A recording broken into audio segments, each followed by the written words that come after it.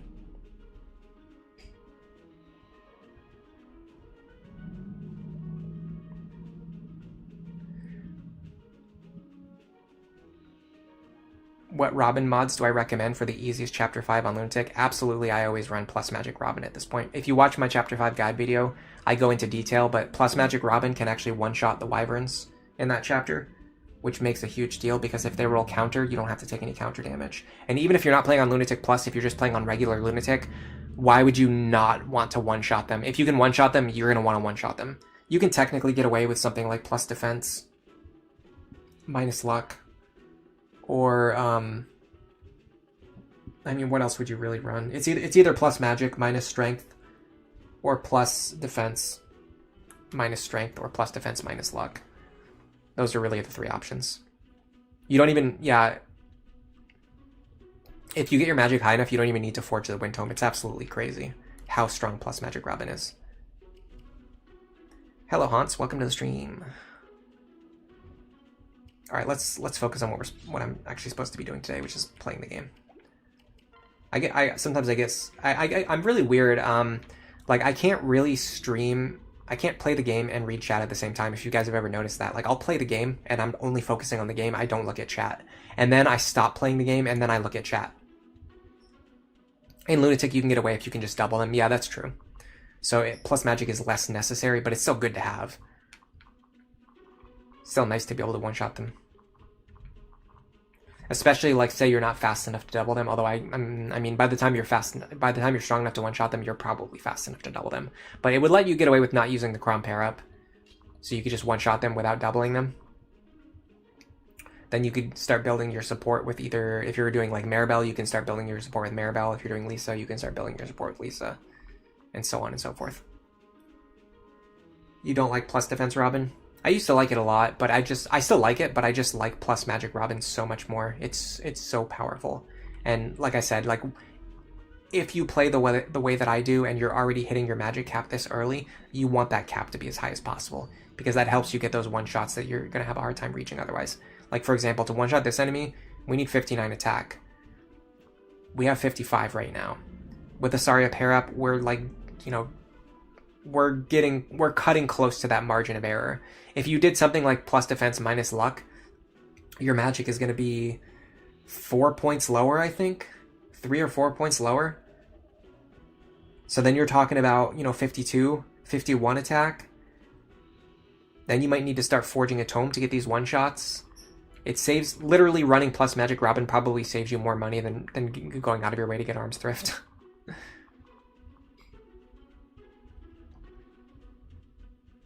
Dark Flyer and Dark Knight can't use Dark Tomes. Yeah, that is weird.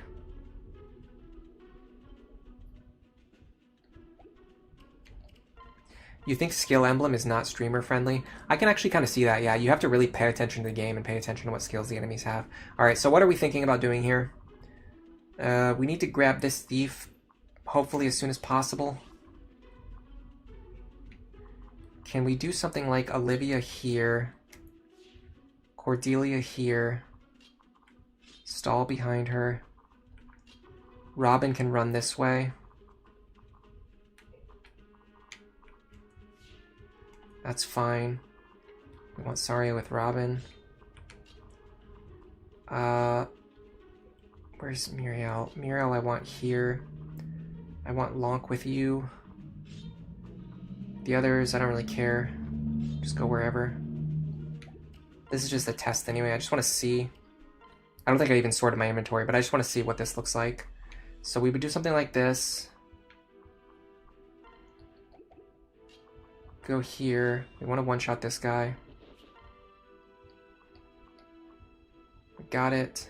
Again, our accuracy is trash. That's fine. Got a fresh Beast Killer. I'm actually going to throw this one away. Or into the convoy and grab the other Beast Killer, because we do not need the Forge Beast Killer. Oh, we can't reach. We can reach with this pair up, though. Well, now we can't, because we're in the wrong place. Alright, we need to switch their positions.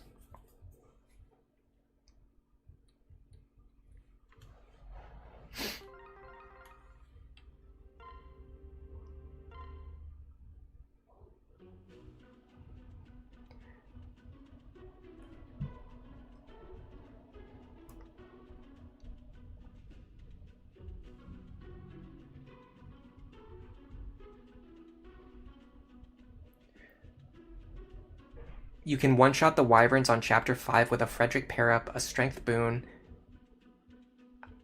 I don't know if I believe that. I would have to see video evidence. You say you did it 6 months ago, but your memory of it is foggy. That sounds wrong to me. They have so much more defense than they have magic, and using a regular axe, you're not even getting the benefit of effective triple damage. I don't see how it would ever be possible. You would need so much more strength than the amount of magic you needed. Alright, so let's try this again.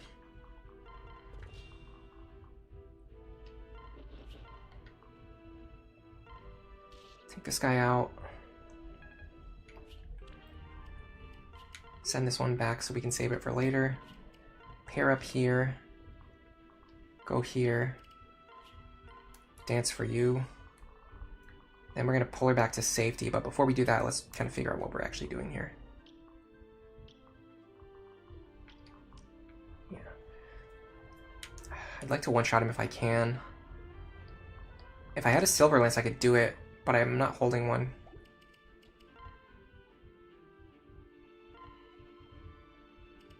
I can do it with the Superior Lance. It's kind of a waste, but whatever.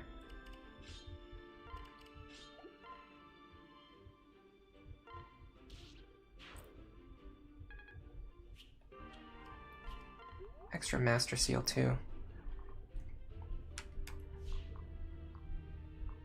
Okay, this guy has counter, unfortunately. So we're not going to be able to fight him very comfortably. What do you have? You have counter too, but you're also a 2-range attacker. If we can do something like this and this. This is going to give us a chance to get some crits, some dual strikes, and some crit dual strikes against this hero.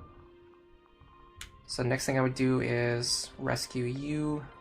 This is one of the cases I mentioned. I talk about this a lot, but why the having like a character with like 4 magic and a rescue staff is actually still useful, because look at this. We only need to grab her from 2 tiles away, but just the utility of being able to do that is so valuable. So even if we didn't have Maribel in this slot, like if we were using Church in this slot as a Troubadour, she could probably still grab a character from 2 tiles away and just pull them back to safety. Although in this case we needed her to be the one to pair up with Olivia to send her over here, but we could have used another character for that too. So there's just a lot of different things that we could be doing here. Point is, you just have options. You have more options than you realize if you open your mind and just consider possibilities and strategies that you weren't considering before.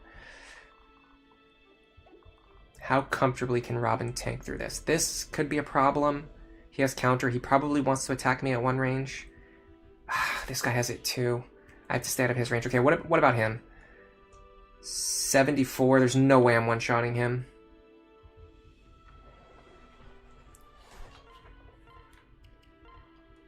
Yeah, no, not even with the Micaiah's Pyre.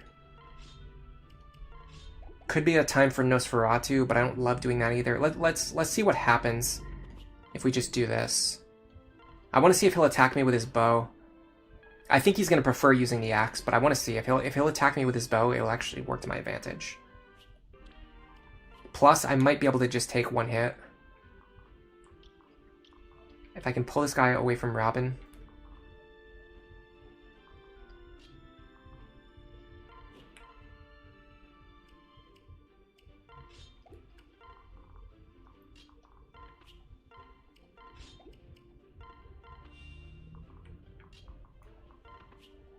Oh, you know what I could do? I could have actually rallied magic and then used the Micaiah's Pyre. That might have actually been enough damage. We'll check that on the next attempt. I'm assuming this attempt's not going to go through. Okay, that worked at least. Ooh, nice teamwork. So this is the scary one. Yeah. Oh, okay, he used his bow. Nicely done. The problem is I don't know if I can guarantee that he'll always do that. I don't 100% know. The life of a soul tank. Oh, this guy moved into a good spot. Oh, give me a second. My neighbors are talking in the hallway.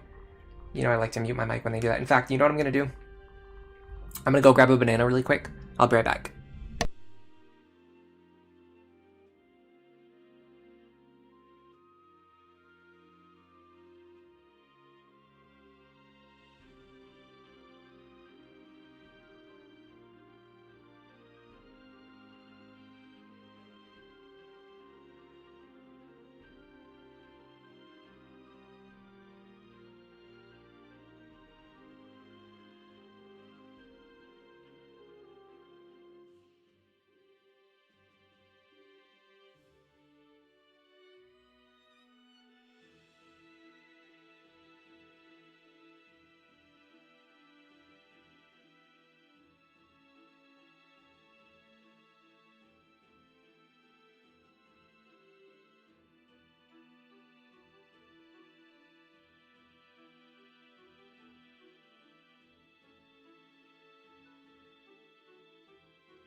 Alright, I'm back.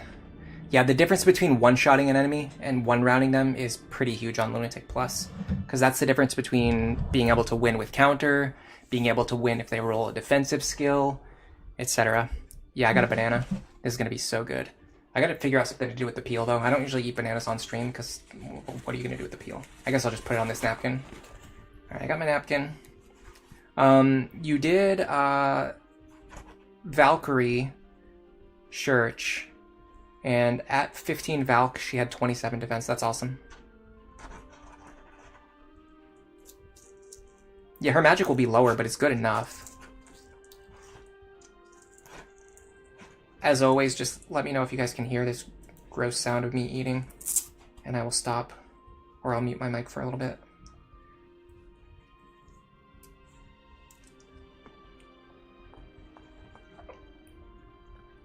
I'm pretty sure you can hear that.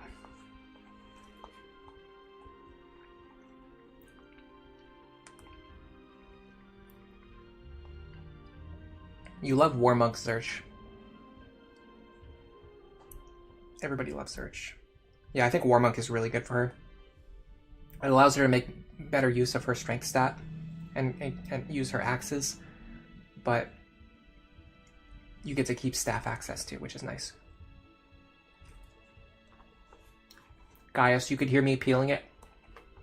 Yeah, I saw my microphone peaking when I was peeling there. That was crazy.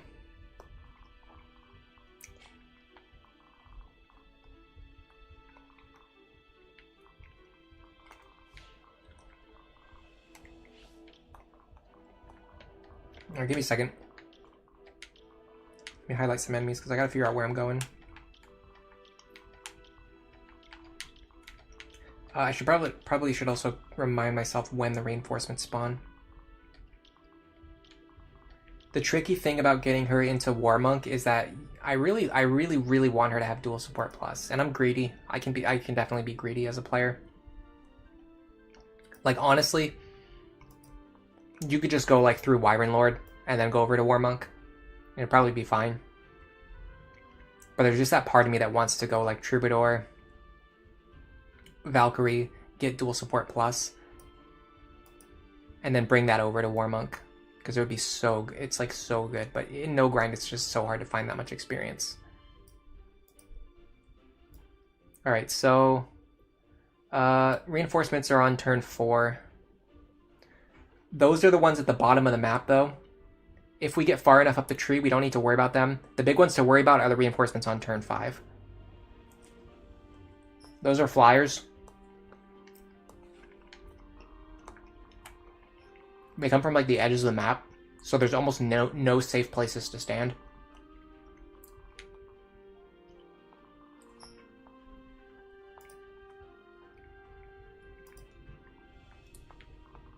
So you really want to get up to the top of the tree. So with that in mind, I'd like for Robin to make some progress if I can.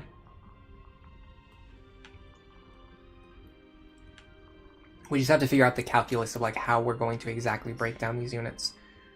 So first of all, this enemy here is a really good target for Maribel. With Elwind, she's going to have 41 attack and 37 speed. She actually doubles him with the Long Coup pair up, even with speed +2 on the Falcon Knight. What did we say? 41 attack? So we're going to deal 16 damage times 2. It's actually not that much damage, but it's enough to be worth like pulling. Oh crap. I hate when I accidentally do that. It's like the worst button to press. It unselects all of the enemies that I just selected. Oh, by the way, I don't think my neighbors were even talking out there. I think somebody was just messing with the dryer out in the hallway. And for some reason, like it just sounded like a person's voice to me. Alright, so what I'd like to do is, if Muriel can attack from this position, she can fight the Pegasus on enemy phase.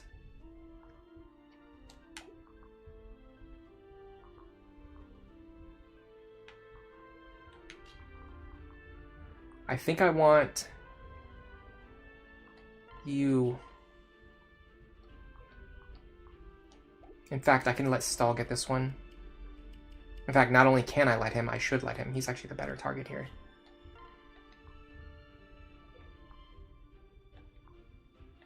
Never mind, he can't quite do enough damage.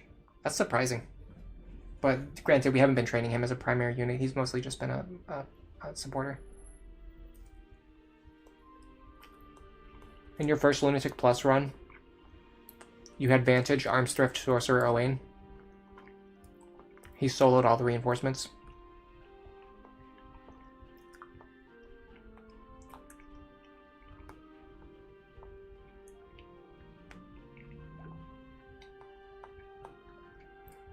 On Lunatic, it's really easy to make a choke point and then staff grind.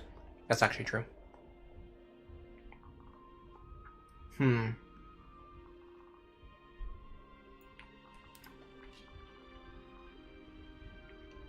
I don't think this pair can actually take out this guy. They might be able to weaken him enough, though. Oh, not really. They actually can't do crap for damage. Man, are you serious? Maybe Robin has to go here this turn. That sucks, though, because then I'm only fighting, like, one guy. I really need to... I need to make progress here.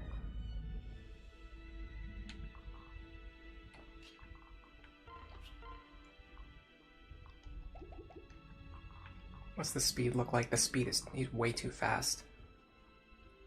So the problem is I need multiple characters to deal with these heroes. Okay, what about this one? Can Frederick take out this one? Yes, can.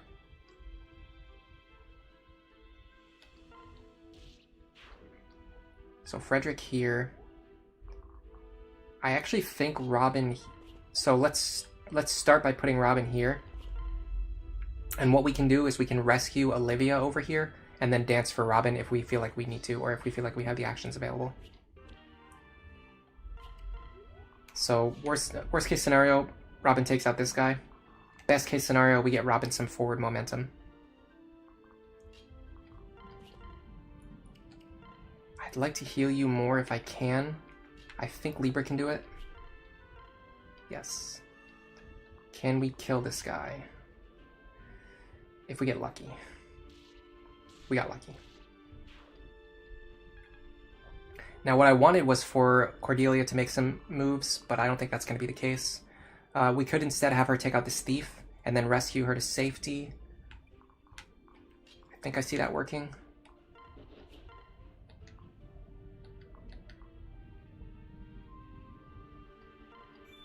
Get this guy.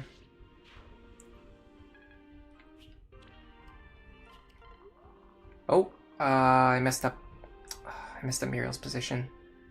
How much do I care to fix that? Not that much.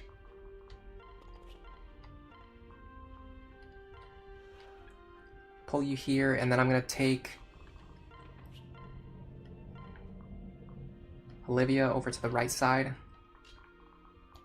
Dance for Robin. And now I can try to have Robin fight as many people as possible this turn. So we know we can take this as long as he uses his bow again.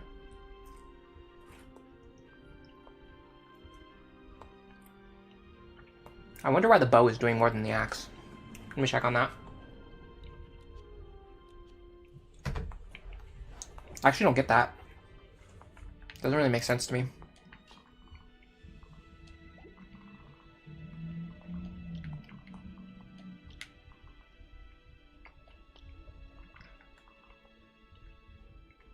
Now these guys I think will switch to their swords if I let them.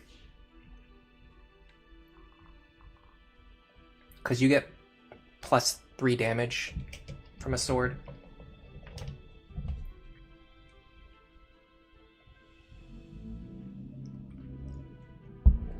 Fred is finally starting to fall off, yeah. This is probably like the last possible chapter where you can get serious value out of him. And even this is kind of a stretch. Like probably maybe the last chapter was the last one to get like actual value out of him.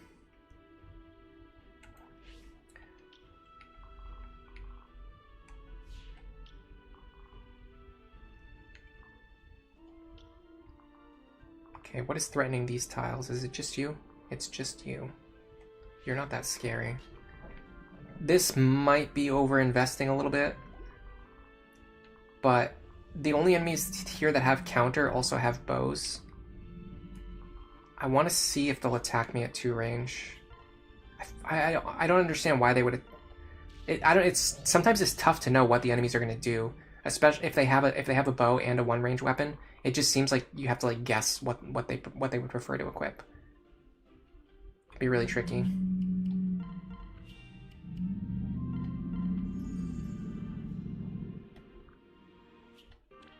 All right, let's see what they do. If they attack me at 2 range, I should be fine here. If they start attacking me at 1 range, I might be in trouble. Specifically, these promoted enemies.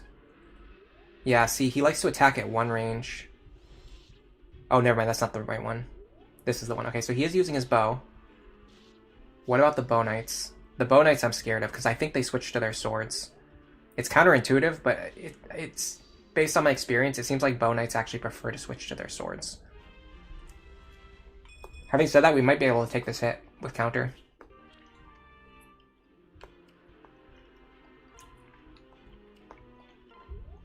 No, he's using his bow. Okay, I don't know why.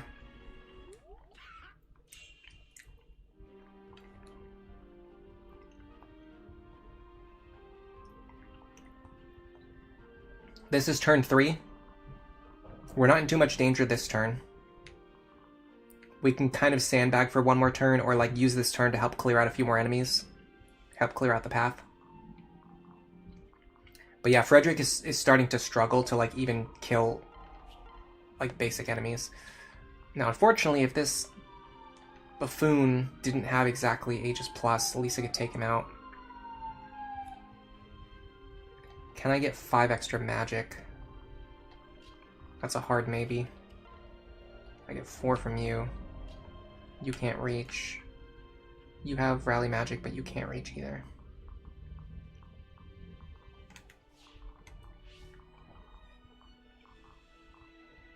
Not scared of you. 54. I'm not scared of you. I'm terrified of you. I don't know what we're going to do about this enemy. Not scared of you. I'd actually like to fight you if I can. Looks like I can. Okay, what am I missing here? The fact that you just have an incredible range. I need Robin to end their turn here. Right here.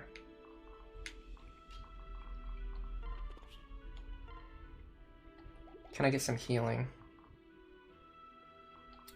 I can't get anyone up there.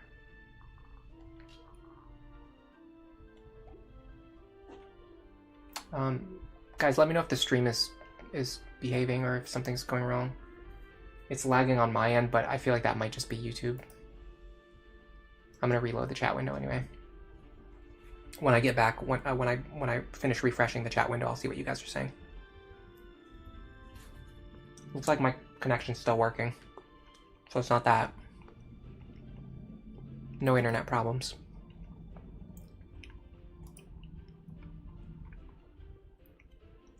So it's either OBS or it's just YouTube.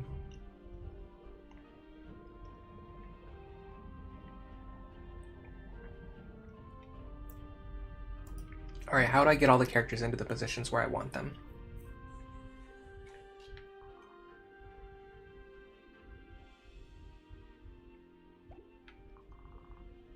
Who's going to deal with you? It says I'm still live. Connection is excellent. Yeah, I think it's just my browser starting to lag, especially because I have a bunch of tabs open now because I had to stop and look up things. Look up stats on Lucina.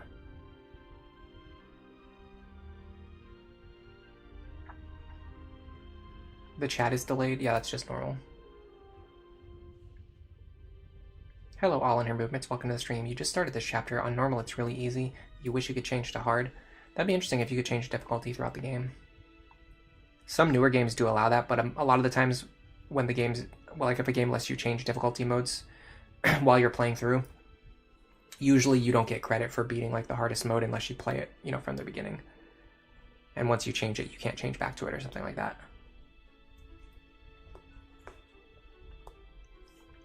Man, this banana is really good.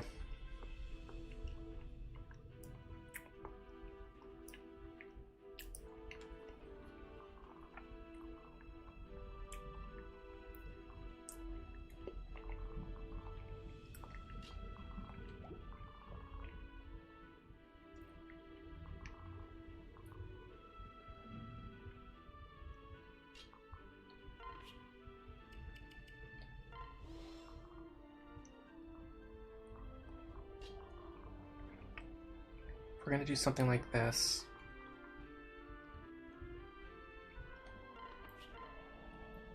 Can I just physic Robin since I'm stuck anyway? Alright, let's see about getting you over here. Oh, hold on a second.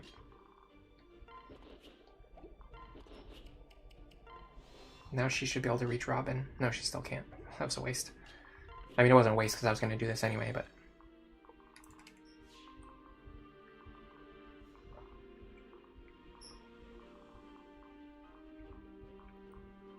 Okay, so these squares are safe.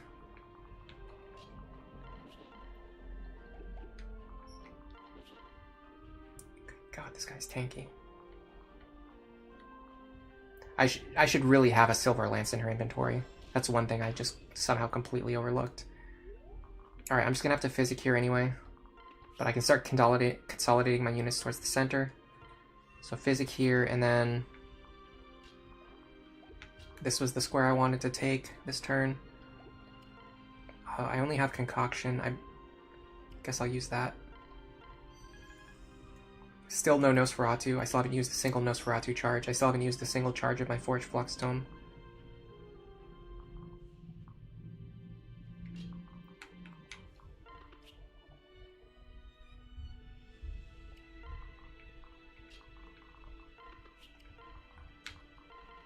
Is there any single enemy that Frederick can pull away safely?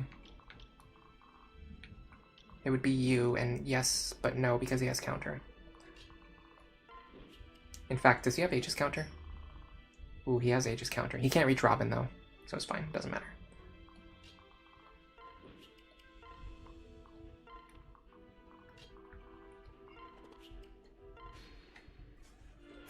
Okay, we should be fine this turn.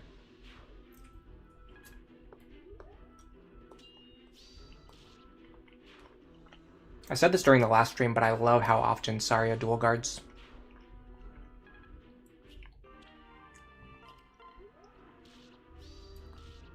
She seriously might be the closest female equivalent you have to Callum.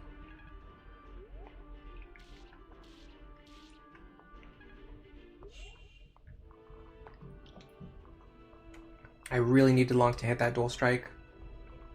Did not get it. Muriel can fight that guy safely. She's not in range of any ambush spawns. Let me just quadruple check and make sure. Yeah, this tile is safe. Safe-ish. If I can heal her, she'll be safe.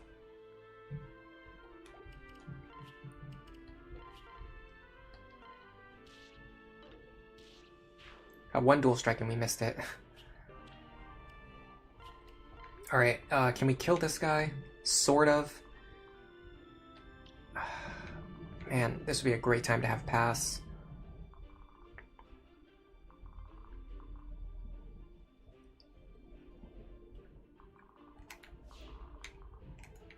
Who's threatening these tiles? You. You. Problem is I can't enemy phase you, so I can't deal with you.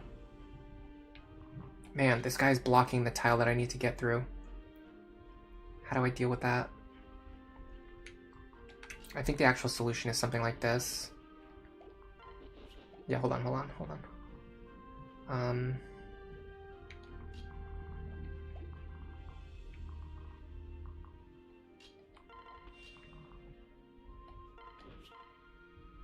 Because Frederick can still bully these, like, tier 1 enemies. Then we can heal you without any problems.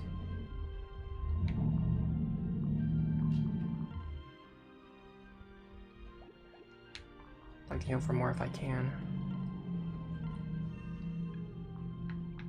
I probably could have switched back to a basic Wind Tome for this encounter. Can Frederick fight this guy? I think I can. But the thing is, I want Robin to get through here. But I can't do that. I don't think so. Can I? It would look something like this. Oh no, we're not fast enough. And even if we were, we're still not strong enough. Well, what if I do this? What does he have? Sword.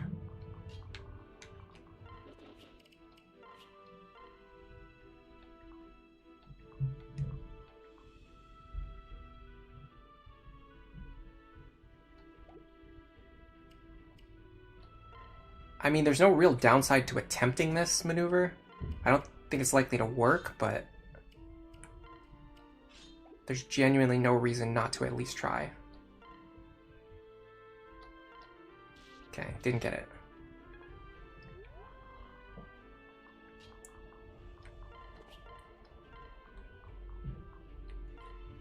Pull Frederick back.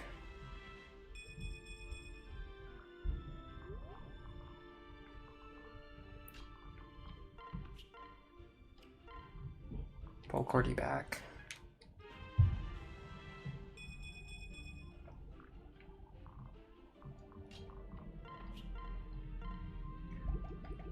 second. Yeah, no, even if I go again, I can't punch through there. This is so annoying. Guy's blocking the one tile that I want. I'm actually just going to separate here because I might need to fly away next turn. Well, we can gain one tile of movement. 1, 2, 3, 4, 5, 6. Yeah, that actually gets us just in range to fight the boss. If we stand here instead. We do have to take an attack, but it's not a big deal. Alright, so this turn, the Pegasus are going to spawn. And there's no really good way of dealing with them. By the way, that one preferred to attack with his axe instead of his bow. Did you notice that? Why? Who knows? They just change their mind sometimes.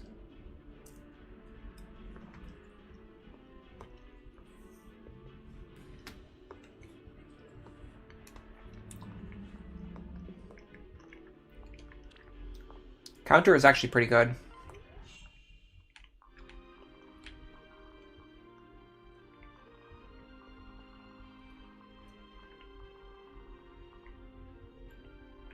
I see people discussing counter right now. Yeah, you lose out on a little bit of experience. The thing about counter is it's a very high skill ceiling.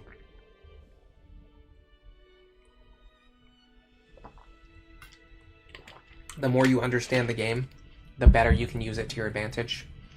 What it really does, and honestly it's better for like turtling gameplay and like more defensive, like slower gameplay. But what counter truly accomplishes is that it allows you to determine exactly when you're going to kill enemies, and you don't take counter damage yourself either. You only take the damage from the enemy hitting you, and then it chips them for a small amount of damage. And then once their health gets low enough, then you can finish them off with the attack that you want to finish them off with. It's a lot safer than fighting enemies on enemy phase with a weapon equipped. So what counter is really for, it's for like, it's honestly, it has really good synergy with warrior being a bow using class, because it's really for characters who you want to hold a defensive position and chip enemies down while knowing exactly how the enemy phase is going to go. And because counter damage can't crit, and because counter damage, you're always going to know exactly what it's going to do, how much it's going to do, and when it's going to do it. You can never get into a situation where you accidentally kill an enemy and then open up a spot for another enemy to attack, or you never get into a situation where like you accidentally deal counter damage to yourself, because counter damage the counter damage doesn't go back and forth.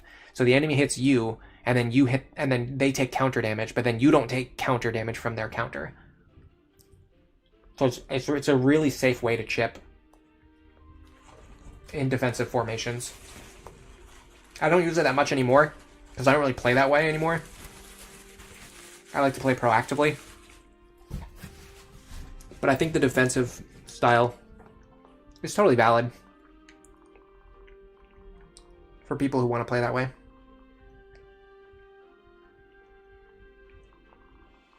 Alright, here's the deal. Robin is going to run up here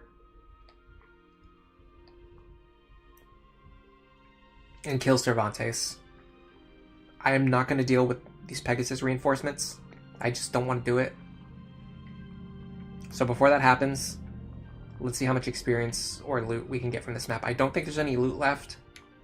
There is a concoction here we could grab.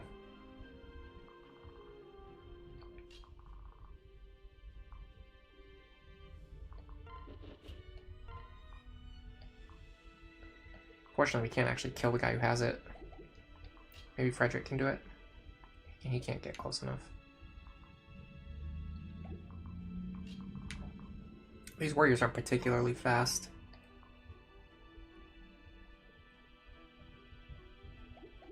Problem is they have axes equipped. What about Muriel? She should be able to do some work.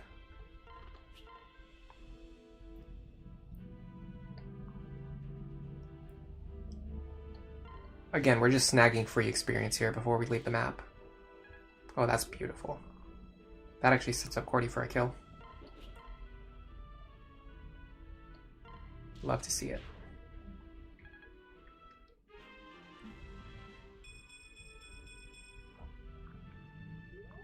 Anytime you're going to do a boss kill strat, you should always think about what you can get out of the chapter before you leave. there's literally no reason to just like run away without getting everything that you can get from it.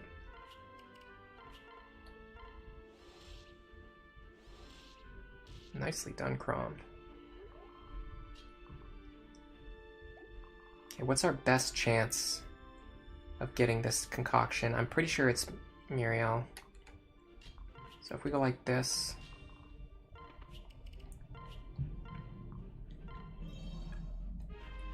So we've actually got an option here. We've got two choices.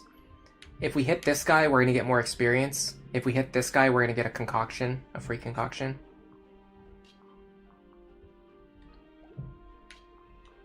Actually value the concoction. I have to be careful. He's going to deal 35 damage at most, so we take that. Ooh, Lonk getting some free experience too. Yeah, free concoction. I'll take that. Can Lisa get over there? I think she can.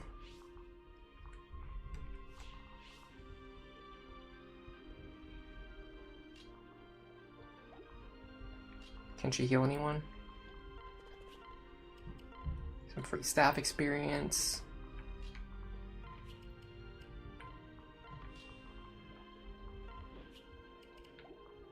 We can't quite reach. We'd have to get to this tile. Alright, no worries. What I'll actually do is go Rally Magic for Robin, so I don't have to waste an expensive tome. That's right, I'm being smart. I'm remembering to use my rallies. Alright, so with Lisa's pair up, we're going to take something less than 53 damage. Sorry about that, guys. Yeah, we should survive this hit, and then we're going to deal 45... Or, sorry, 49. We're going to do like 100 damage. We should be fine here. Yeah, in fact, Vengeance crit. So, calcs don't even matter.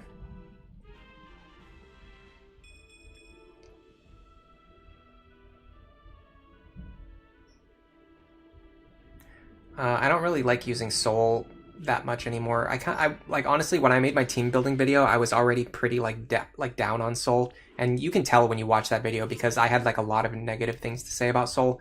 And the best thing I had to say about it was like, if you don't want to always be using your Nosferatu tank, then you have like a Soul tank as like an alternate option. And it's good because it works with like different weapons, where Nosferatu only works with Nosferatu, and that's true.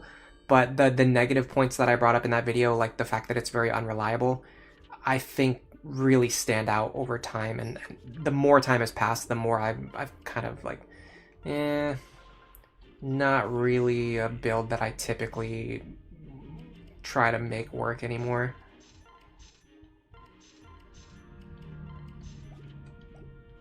I normally just go with tanking builds that are more reliable, rather than trying to make Soul work. Alright, we're up to 28,000 gold, so we can definitely get some good forges in. Got plenty of stat boosters too if we need to sell anything, or if we just need a little bit of extra stats. A couple of Valm scrolls. Alright, how close are we to our skill goals? Muriel is about 4 levels away from Tome Fair. Cordelia is about 4 levels away from Gale Force, so we're getting close on both characters. The next chapter, I think... What chapter is this? Inexorable Death. Is this the one that has the staircases? Yeah. Dude, we've only been streaming for 2.5 hours. We made so much progress already today. That's crazy. We've beaten like 3 chapters already? 4 chapters? We beat 1, 2, 3. We beat 3 chapters already in less than 3 hours. Awesome pace. Especially considering I've been stopping to talk to chat too. Yeah, Nosferatu I prefer. I do like Axebreaker though. The maps go by pretty fast once you've kind of figure out how to play the game. You don't need to sit there and like figure out, like when I was figuring out these maps for the first time, it took me like 4 to 5 hours to beat each map like the first time. And keep in mind, when I did it, there weren't any guides that I could reference. Like, you guys can look at my guides to help you figure out how to beat the chapters, but when I did everything from scratch by myself. So it took me like 4 or 5 hours, like on a lot of the early chapters, especially. Once I got like more than halfway through the game and I just started like having like a good rescue staff economy going, it became a lot easier. I could just use rescue staffs to bail myself out of situations, and I was kind of able to just like brute force my way through the rest of the game. But the point I was trying to get to is that once you know how to do it, it's actually a lot easier anyway. It doesn't take as long because you just use some variation of what worked for you in the past, depending on, you know, what skills the enemies roll. Soul tanking could help with a bow, yeah.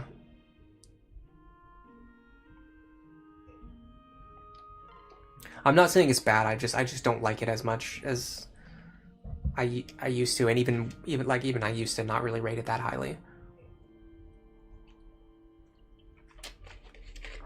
The best thing about it is when your character is already very tanky, Soul extends their like survivability even more. But it's by like a random amount that you can't really control. And sometimes, like, if you get super, super unlucky, it could potentially be like not at all, because it could just not trigger like 10 times in a row. It's not that likely, but it could happen. I need to buy another Flux Tome, by the way. Yeah, so we can either do Fort Steeker right now, or we can go get Morgan.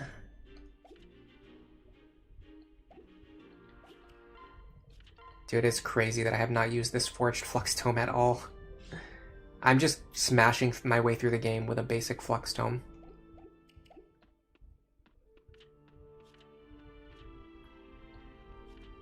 So we can either recruit Morgan now, or we can do Fort Steeker. I haven't decided yet.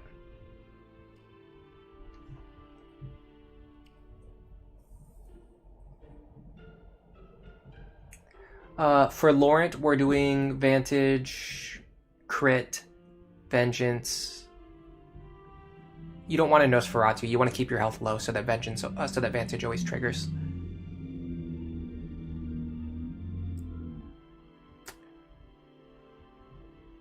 Yeah, Hero gives good pair-up bonuses. I think the thing is, Paladin is just a straight-up better version of Hero. If you're strictly looking at pair-up bonuses, Paladin is just a better version of Hero, but not everyone has access to Paladin. It's actually a little bit rare. There's actually only a few Cavaliers in this game. And one of them is Rickon, so I need another Thunder Tome too. In fact, let me go get a couple Thunder Tomes. These things are absolutely so spammable. They're beautiful. I love them. Help me find one, please. Oh my god. I hate shopping for items in this game. There we go. What can I fix you with? In fact, let me get some javelins and hand access to while I'm here. Just in case. You want me to do Morgan's Paralog so that I get some more experience on Cordelia and Muriel? I mean, it's true. If we can get a little bit of experience in there. You know what I'll do? I'll check to see which enemy has the... which chapter has the lower enemy level, and I'll just do that one first. Yeah, it's never like a downside to have Soul equipped. It's just not always worth going out of your way to get. Okay, so we've got level 3 promoteds. Capped basics. And a level 10 promoted boss. And if we go here,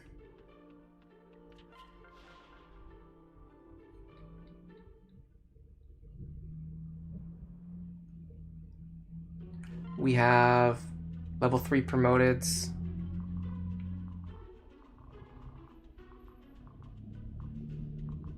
No basics, so it's just level 3 promoted. And a level 12 promoted boss. So this map is slightly higher on the difficulty curve, so we'll go get Morgan first. Yeah, a bow user with Soul would be really nice, actually.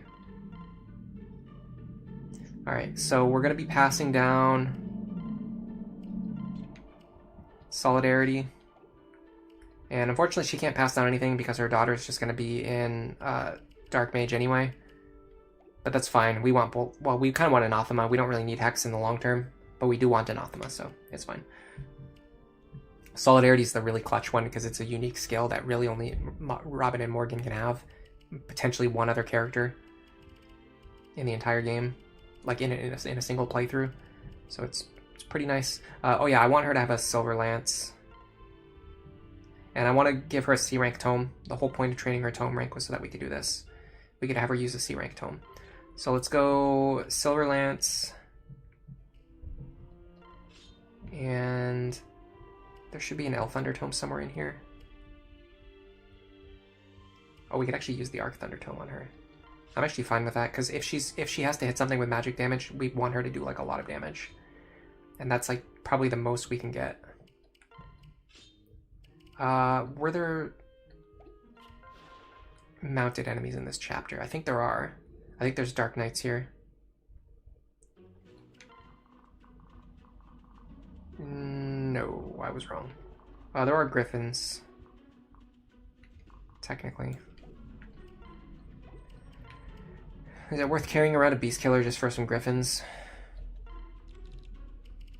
Probably Arcwind would be better. Or Elwind, even.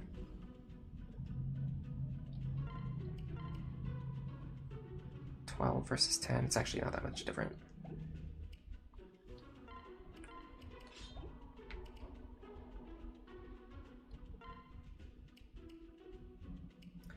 We definitely want an Elwind tome here.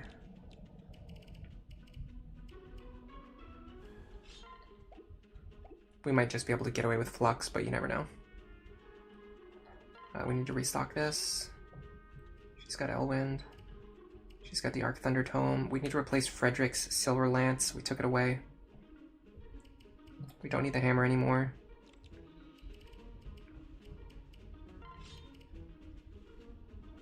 He can grab one of these Beast Killers. Where'd the other one go? I could have sworn we had another Beast Killer. Oh, he's holding it already. He's already got a Beast Killer.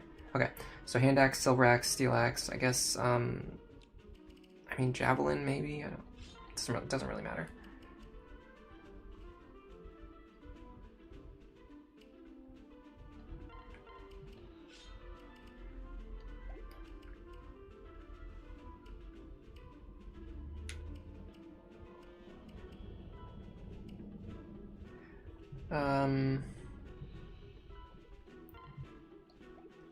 Okay, let's see if we can get away with what we have available right now.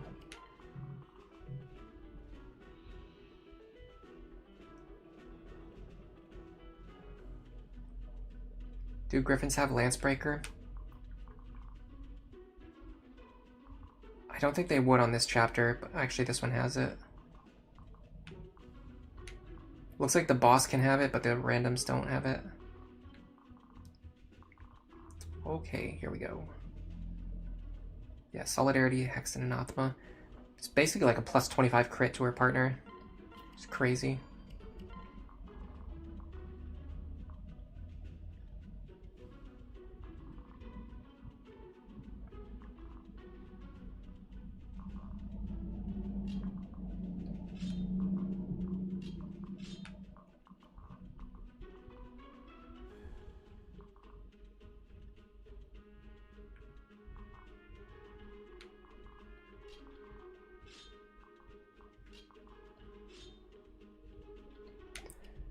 Again, I'm just going to go in, I'm going to see what the battle looks like, and if we beat it on the first try, like we did the last couple maps, then, you know, so be it.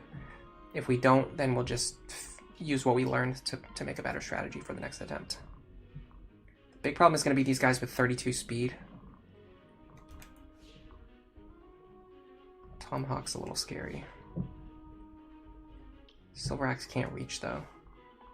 Hold on a second. Does this guy have Rexcalibur? They actually both have Rexcalibur. Ugh, nasty. And they do one-shot us. Okay. We're probably just going to be rescuing Morgan, honestly.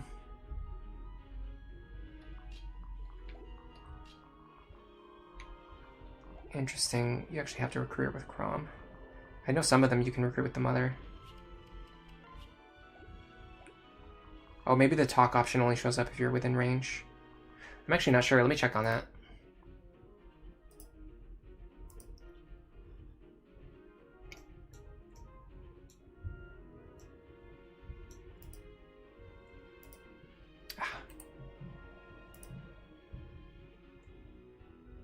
clicked on the wrong chapter. I have to go back.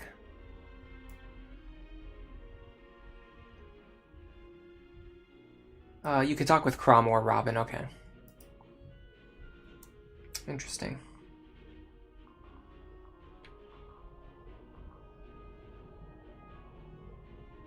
In that case, I wish Saria was standing here, or Robin was standing here.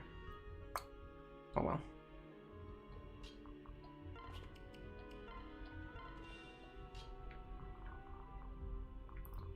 Yeah, these guys with Rex Caliber are going to cause a lot of problems for me. Okay, I can take the hit without getting one shot, but I'm not fast enough to double.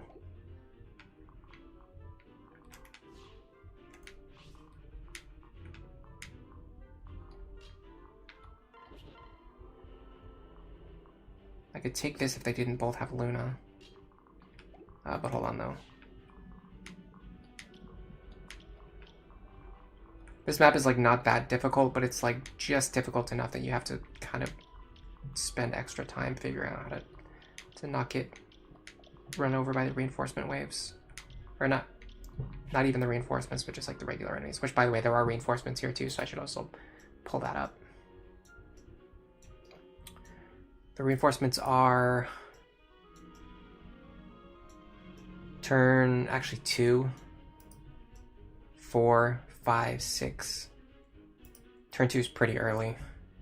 Where do the ones on turn 2 spawn? Just a mage from here though. After that, it's not till turn 4. I thought sometimes the mother could recruit, but maybe not. No, that wouldn't make sense in this game, because in this game the mother is variable.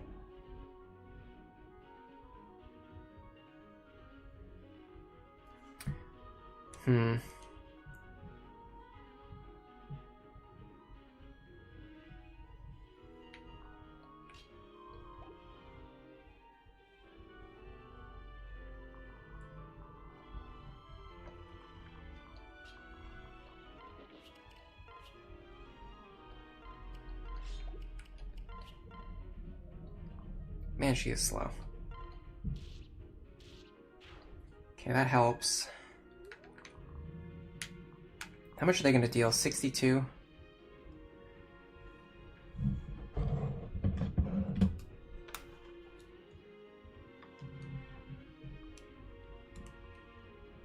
$36.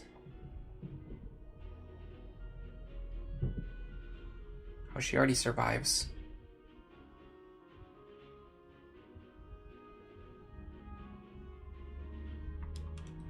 Yeah, she takes 23. So technically she could take both of these hits, but I mean these enemies are gonna hit my backline anyway if I don't move.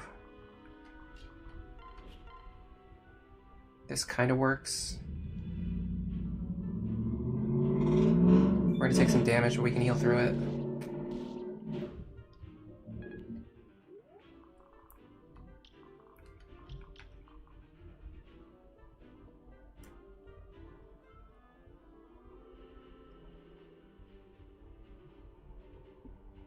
Guileless, you think the mom is not variable. Okay, well what would happen if I married someone other than Saria?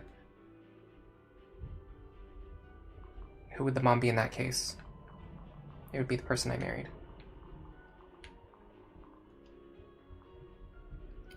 Why not reclass Morgan to Tactician? She will get a level up per unpromoted kill. Not exaggerating, and with the extra stats and experience, you can make the Apotheosis build easier. I mean, she doesn't have anything in Tactician that I want. Why would I go through a class line that I don't want to use? That I don't need any skills from? That doesn't make any sense. If I'm planning for endgame, if I'm planning for endgame usage anyway, then I should only be thinking about what skills I'm going to be picking up for endgame.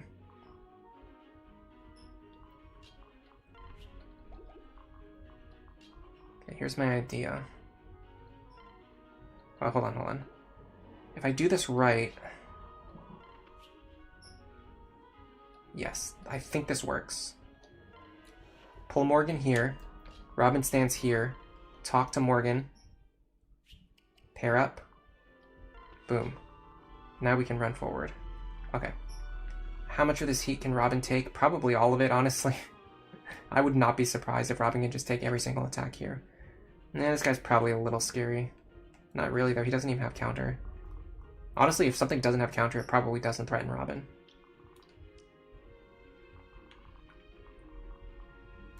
This tile would be really nice if I can one-shot this guy. Which I should be able to. Yeah, I'm still in one-shot range for these guys. Okay, so I'll go here, one-shot him.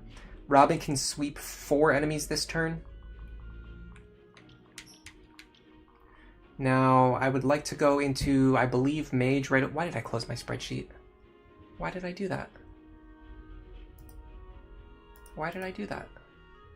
There's no explanation. Hold on. I'm pretty sure my plan was to go into Mage, but I closed my spreadsheet, so let me open it up real quick.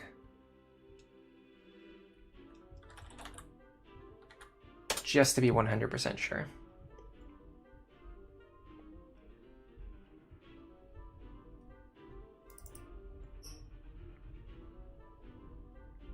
Bruh.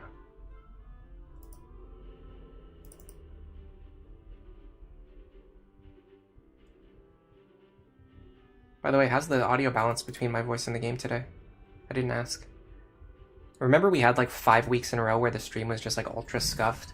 And I was just praying to have like one good stream where like nothing goes wrong, there's no technical difficulties. I don't want to jinx it, but I think it actually did already happen last week, but it'd be really nice if it happened today too. Alright, so we want Anathema, Dual Support Plus, Solidarity, Tome Fair, and maybe Gale Force at some point in time. So yeah, what we want to do now is go through Mage and go get Tome Fair.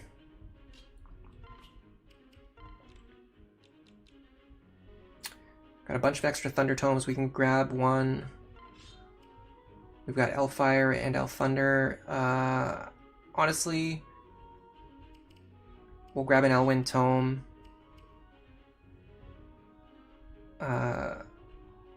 Celica's Gale. Sure, why not? Second Seal.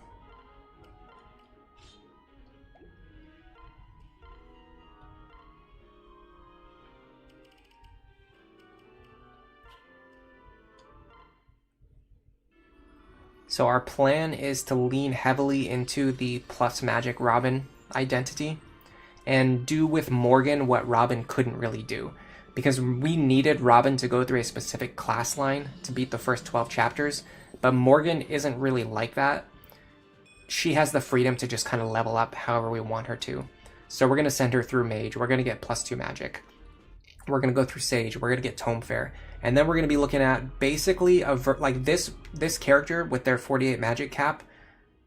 But then imagine if they had an extra +7 damage from skills and an extra at least +1 magic from being a Generation 2 unit and whatever extra magic they got from Saria. So they're probably going to have like 10 extra attack higher than their father. It's just going to be a straight up better version of Robin when we get to Endgame. Right now, a little underwhelming, but eventually we'll get there. Any way she fights this Sword Master, I think we can actually make it work. We need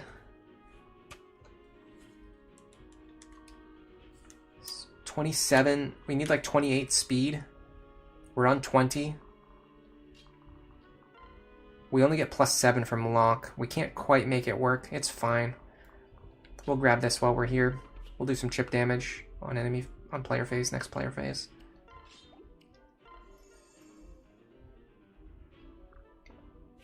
Ooh, some free tome rank. Amazing. What about you? I bet you can take him. 32 speed. Yeah, you'll be blazing past him. What about attack? He deals 42 damage. No, there's no way that kills her. We can deal 32.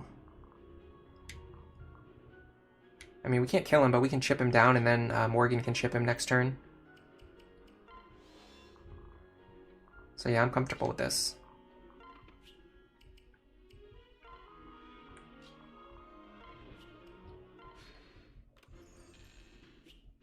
Oh, there's a thief we need to go take care of.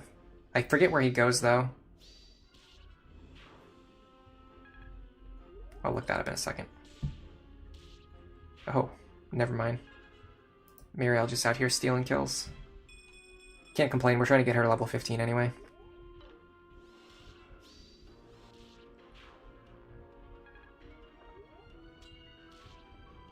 Okay. This guy's gonna be a nuisance. I think Frederick can maybe take him. Or Cordy. Ooh. Starting to actually get good damage on these guys with our tomes. This is really the turning point. Okay, the problem is if we don't get the kill, then what happens? It's actually probably better to do this. Get the falchion equipped, right? Yeah. It's probably better to do this. Hope for falchion dual strikes. And then we can run in and finish him off. Now the question is, can we end our turn on this tile? The only thing that targets it is Arc Thunder.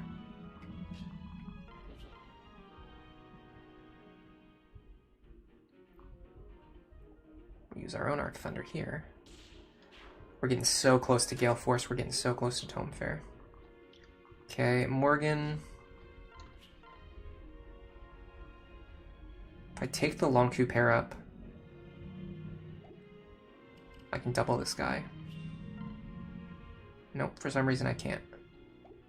Oh, because I'm 27 speed. Right. That's fine. We'll just get some chip damage.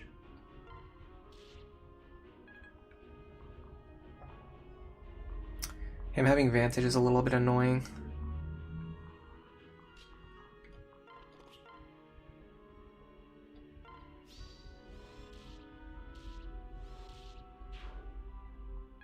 If I use Olivia here, I can give this kill to Morgan, right? Yeah. But then I gotta deal with this guy. Which I kinda wanted Muriel to do.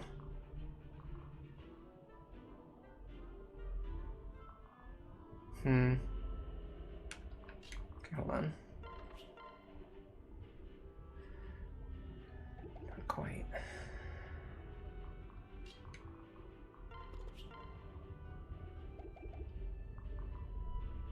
Need to deal just a little more damage than what I'm doing.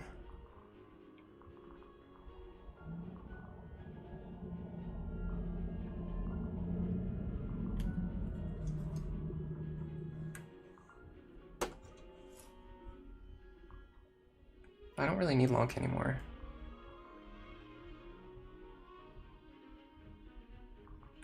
Okay, hold on.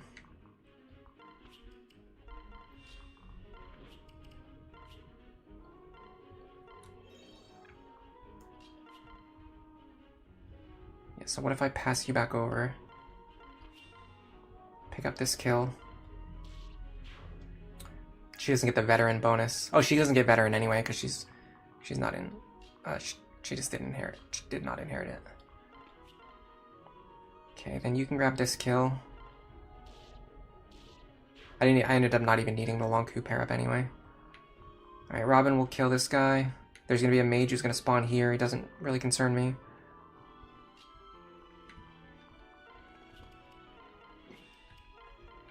Excuse me. I didn't use my rally again either. That was something I could have done.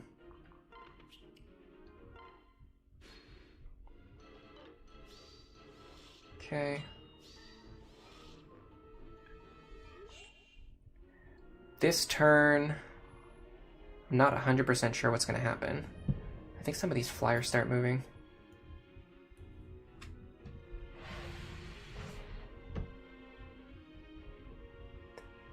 Tomorrow you're doing plus strength minus magic.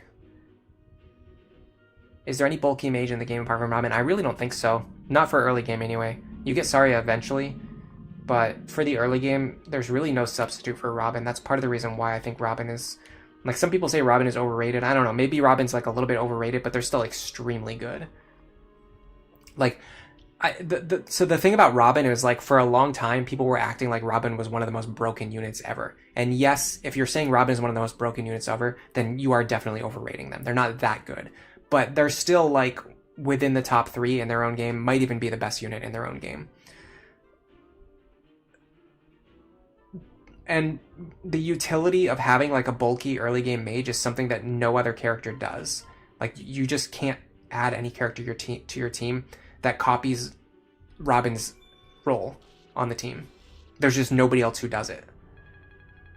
The closest you have is like Muriel, and she's too frail.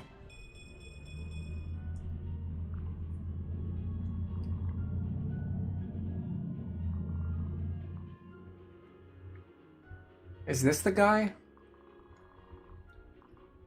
Oh, I think we need to kill him like now. By the way, I think there's another thief too who's gonna come this way. I think the other thief like tries to escape through one of these waterways though. It takes him a long time to escape. This one's gonna escape soon if we don't grab him though.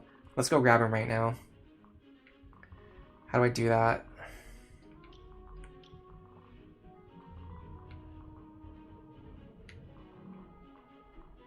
One, two, three, four, five, six. Okay, I can do it from here.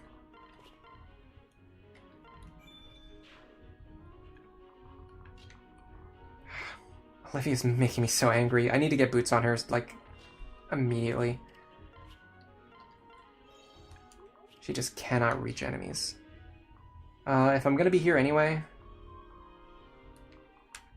I actually might as well just stay here for a turn and just kill these guys. Honestly. And then next turn I can rescue Robin back across the map to have them do stuff on the top side. Alright, although I do want someone who can fight both of these guys. It's not going to be that difficult. It's 33 plus 38.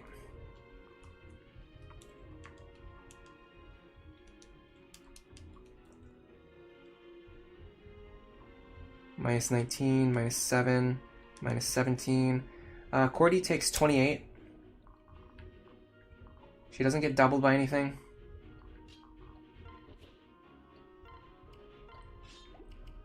She can do some serious work with a javelin. I'm fine with this. A little bit worried about these turn 4 reinforcements though.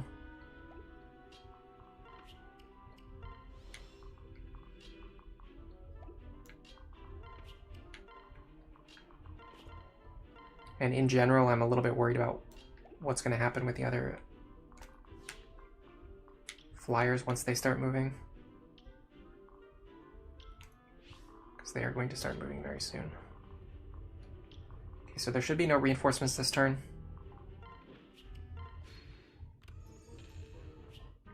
Yeah, the other thief just grabbed the Fortify Staff, which I do want. If there's any way I can get that, I want it.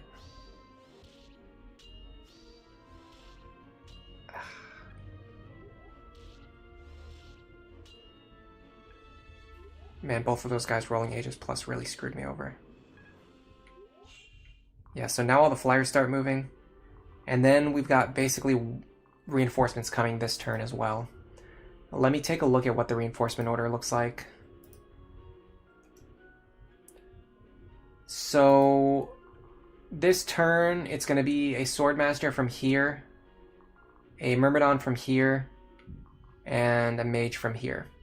Those don't really scare me. There's a Griffin Rider who's going to spawn down here in a few turns. He scares me. I might block this tile. Because that's terrifying. And now I have to deal with the fact that Robin didn't kill either of these enemies because they both spawn with Aegis Plus. How do I deal with this? And this guy's Rex Caliber too. Ugh. Gross.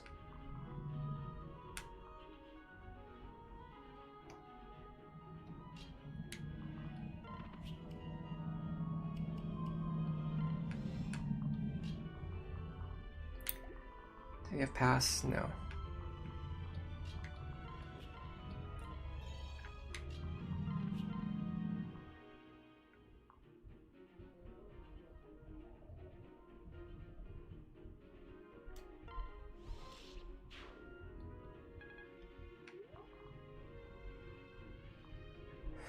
Okay. How far do we think we can get Robin? How far do we need to get Robin?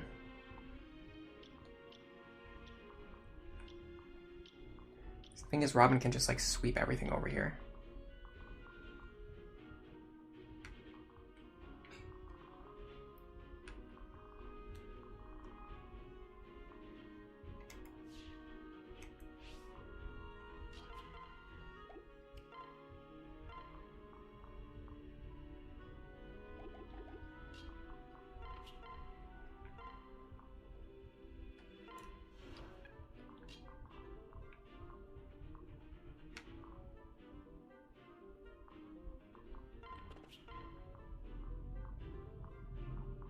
Can't reach the guy I want to hit. Okay, who's the next best target? It would definitely be you. Not for the obvious reason. Just to prevent him from targeting my other characters. Silver Axe.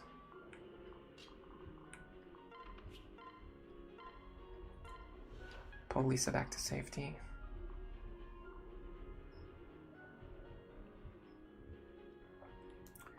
Now, if I can, I'd like to get some work done over here. This could work.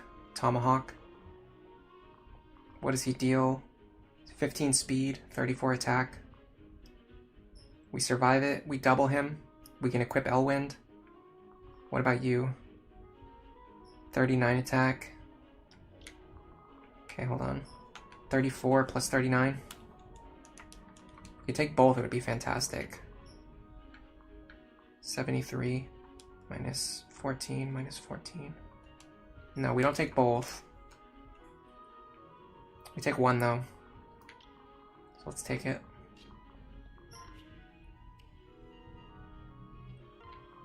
We can even... I don't want to pair Maribel up, honestly. Because I'd rather have my characters free to do other things.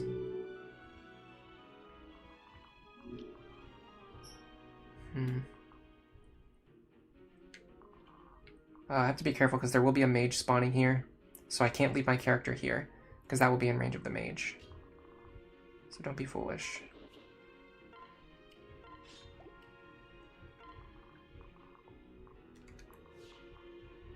So I think what I want is Frederick here.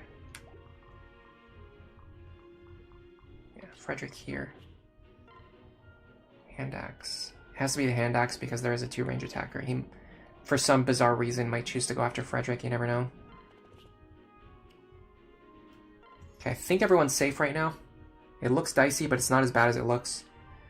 Robin's about to smash through the entire left flank alone. Well, not alone. He's got Saria with him.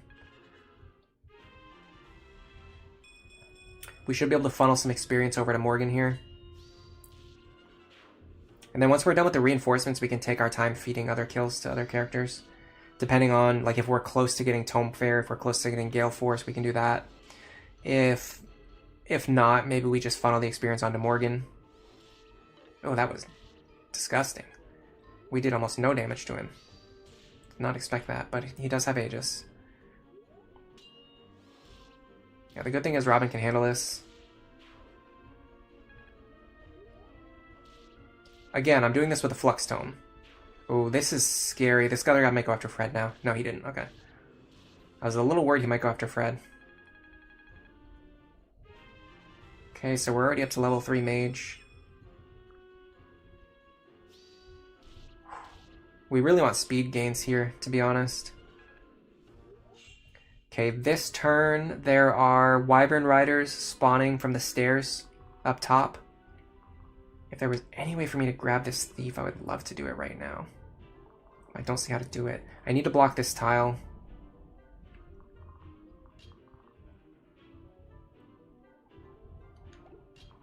Here we go. 18's not enough. Celicus Gale could do it. Let's just do this.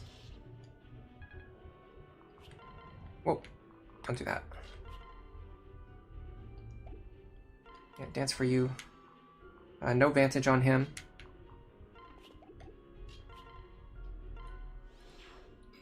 Get ready, you. Now we're already level 4 mage. Look at those gains. Heal you back up. Alright, so I think what I want to do is... I want to get Cordelia over here to intercept this thief. Yeah. He can't escape this turn, but he can escape next turn. So I want to be in a position to stop that from happening. Robin, I would like to heal if I can.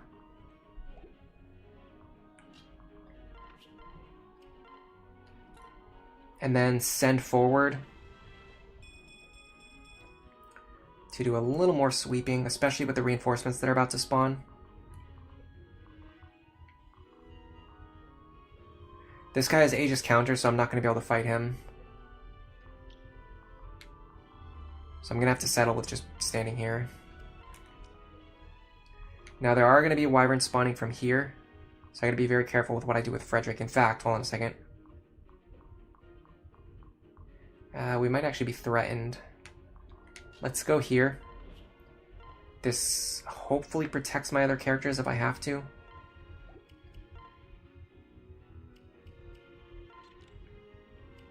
I think we'll be okay, but if the guy comes out of here with counter, we might be in trouble. I wasn't really thinking that far ahead. Let's see what happens. Oh, it's a griffin too. Alright, let's see where he chooses to go. It looks like he actually has a lot of targets over there. He might just attack someone. He didn't see lethal on anyone, that's for sure. Okay. Yeah, he didn't see lethal on anyone because if he did, he would have attacked first. The thing to keep in mind is the same griffin is about to spawn from the same stairs, so we gotta back up now. This guy's not quite ready to escape yet. I can't hit the guy that I want to. That's an issue. What do I do here?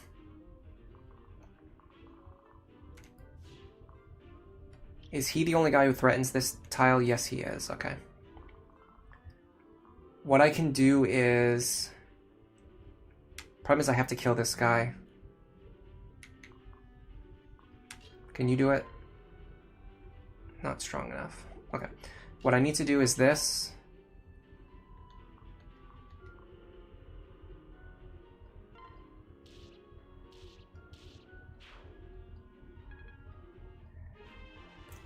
Now, I have a pretty good visualization of which squares are going to be threatened by the reinforcements because they're actually on the field right now. They've already spawned and moved. Like this guy right here. This griffin down here, which actually threatened even more tiles. But like this guy here, if we can just get someone to stand on this staircase to block these reinforcements, they can also fight this guy.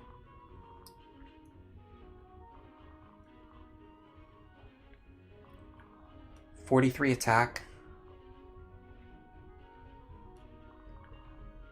with Luna. -7. We take that. So what if we just go here? He does have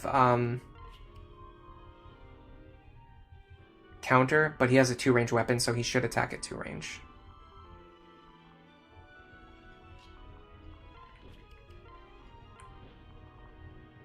My biggest concern right now is what we're going to do next turn.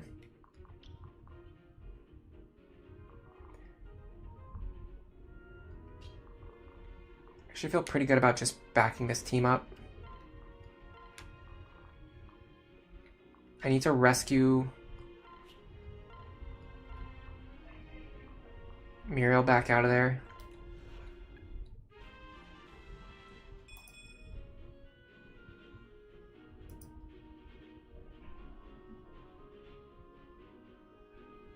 Magic Noe is pretty workable, at least. Her magic growth is, let me check what it is. Someone the other day said that it was equal to a lot of the other magical units, which I didn't think it was that high, but maybe it is. Just because her growths across the board are very high. So. Okay, so Noe is 35 magic. No.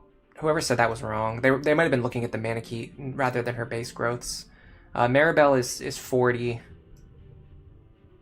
Lisa's 35. So she's tied with Lisa, but Maribel and Muriel are both higher. And Rickon she's tied with Rickon. She's tied with Libra. She's significantly lower than Saria. Saria is 45. Saria is kind of cracked.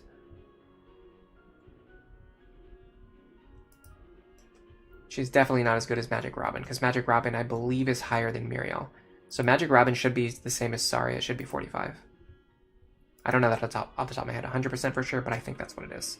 All right, so we got Muriel to safety. We got everyone else set up into positions where they can just kind of do things.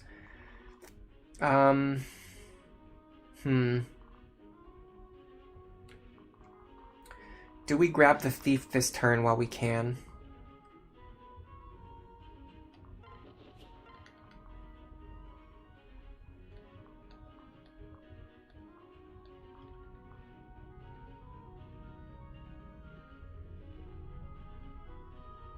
And then, how far is her rescue range? 13 is actually not that far.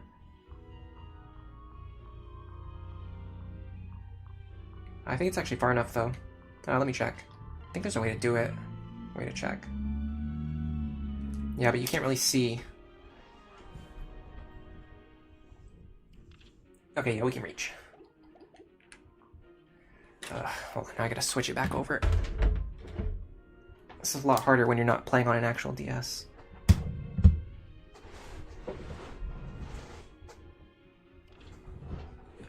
You have to use like the touch screen instead of the controller that you're normally using. Yeah, it's good in Mage, but it's not as high as the other characters though. Not as high as some of the other Magic characters. It's only a little bit lower, but it's not as high. I was only checking because somebody said that it was, so I was kind of curious to know if that was actually true or if they were just mistaken. Alright, we have to sail this stupid Swordmaster range.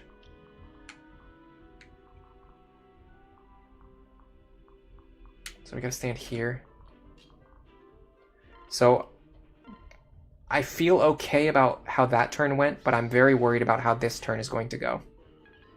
We are about to be very overrun by flying characters, and unless we can get rid of them all, it's going to be hard to build a defensive formation that actually keeps all of our units safe.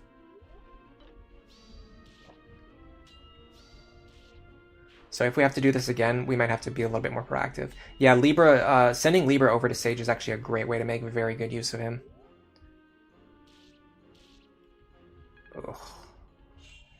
Alright. So I have a couple of ideas. One idea is for everyone to just fly away. So Morgan kills you. The other two sets fly away, and then we rescue Morgan back to safety. Problem is I'm running low on rescue staves. Are there any reinforcements this turn? This is turn 7, right? Yeah, okay, so we're done with reinforcements. So what you see on the map, this is all we have to deal with. It's just, the only thing we have left to do is clear up what's left on the map right now. Everything that you see. I can player phase this guy so I don't have to deal with his counter. I can set up some enemy phases. A couple of enemy phase kills in the process.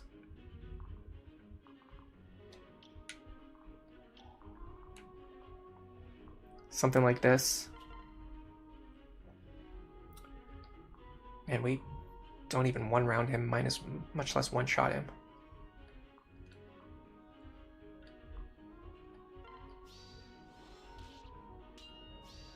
Why is Zarya doing like no damage, by the way?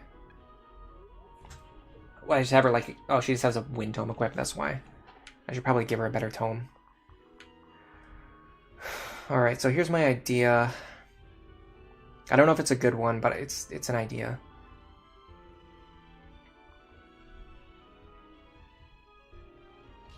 Take this guy out.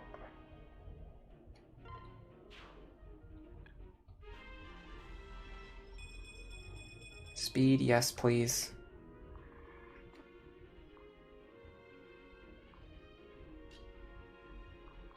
Now we rescue you back over. Out of range of all the flyers. Oh no, we don't because we can't reach you. Well. I'm sure we can. It's just gonna be a little more work.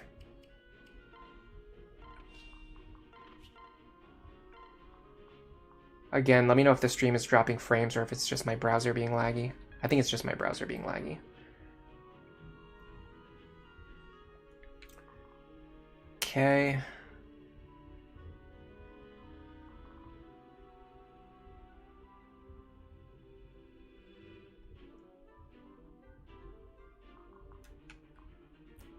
This guy unfortunately has counter.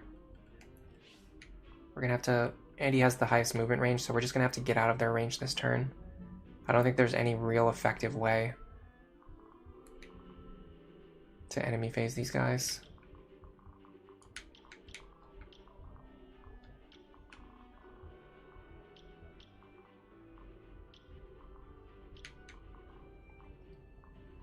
This guy is fightable. If I like sit here with Arc Thunder equipped. The problem is we actually want Robin to just wipe them out. What if we have Cordelia deal like chip damage? Yeah, something like this. Like, look at this. That's 33. We survive. That's... Okay, that's a problem because if we crit there, we're going to take 39 damage, which we can't take. So we would do this. We would take 28 damage. And then if Stahl lands a dual strike... We can even give him the Beast Killer, in fact.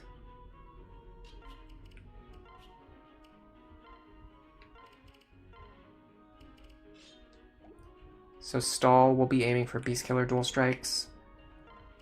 You're just aiming to just not get killed by counter damage.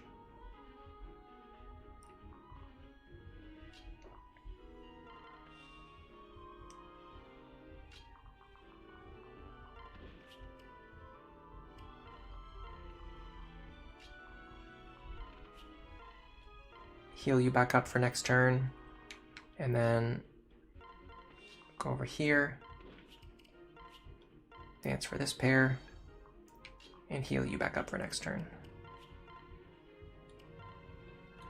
Ugh, okay, this isn't pretty, but I think we're okay. If we can get... I don't know about the next turn, but if we can get past the next turn, we can definitely win the map. This turn is okay. Next turn is looking... I'm not sure yet. We're going to see what the map looks like.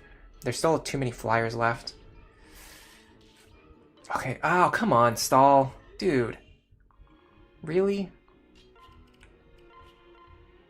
I mean, it was a 53% chance. He doesn't have Lancebreaker, though. It's just crazy high avoid, I guess. Good thing is we can have Robin run over and kill this guy now. That solves a lot of problems.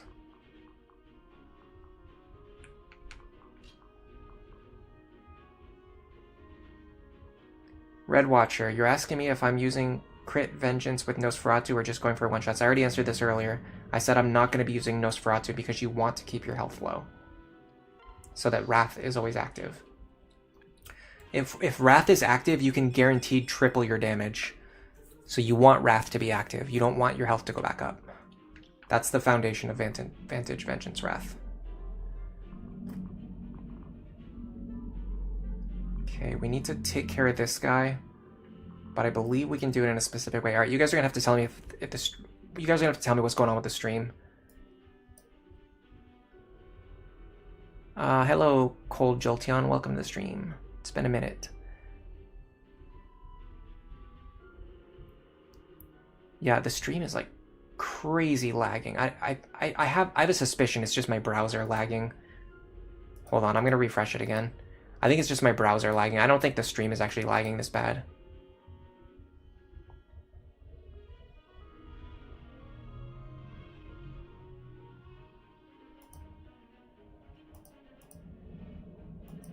I'll see in a second when I finish refreshing the chat. By the way, there's a lot of snow trucks out today, or I guess plows, just like plowing all the snow. Alright, can we get this kill? Yes, we can. No, we can't, because he has exactly Aegis. I'm just gonna use the Celica's Gale here. I need to get bailed out, like, big time.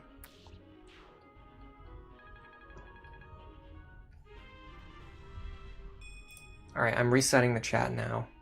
When I do that, please someone just tell me, just let me know if the stream is lagging or not. I don't think it is, but I just want to be sure. Alright, so next would be you.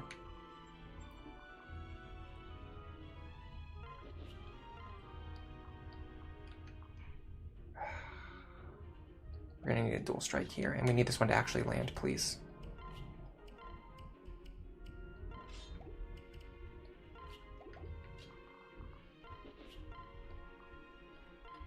Crit, dual strike, anything? Yes, thank you.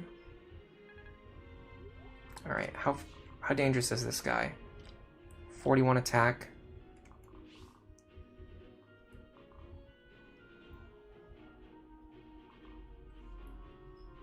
Oops.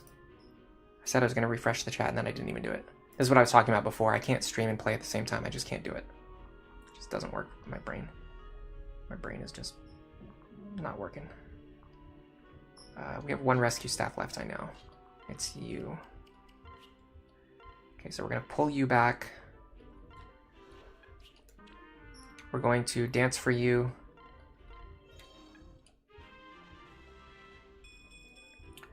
Now I believe if we move you here, Elwind is equipped.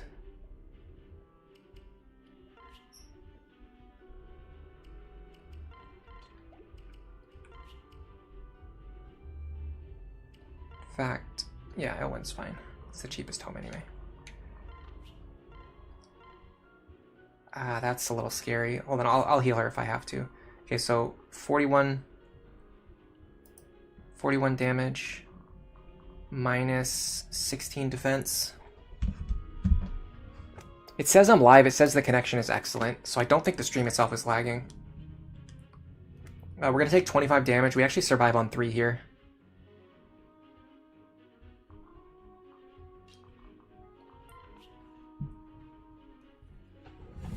You have no lag. You don't have any lag. All right, cool. Thank you so much. Stream is normal. Okay, cool. So it's just me. It's fine then. If that's it, then that's fine. I mean...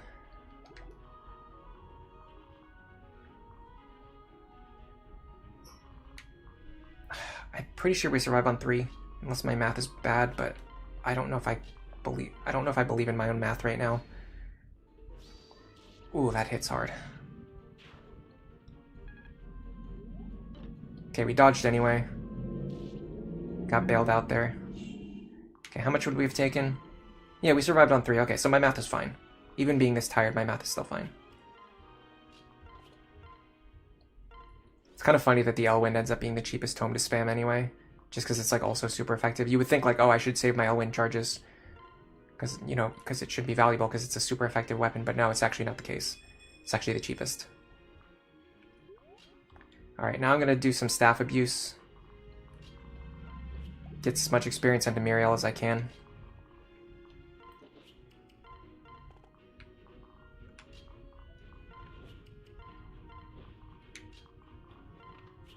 And then we're going to see about what we're going to do with the boss.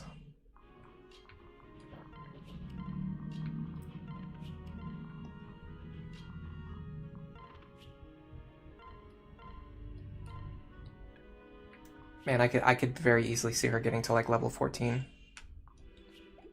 If not level 15 by the end of this. Even just like the staff experience alone is like kind of crazy. Okay, we gotta go grab that chest. So we do need to bring Anna. I'm actually gonna pair her up with Frederick. Just to get her up there faster. Okay, you're going this way. You don't need to be healed. I need to give her a better tome too, so when she's hitting things, she's actually dealing chip damage, so she can get experience. I don't really think the damage is needed so much, but if she's not getting chip damage, then she does not even get any experience, which is kind of bad. That's something I wasn't really thinking about until just earlier in this chapter.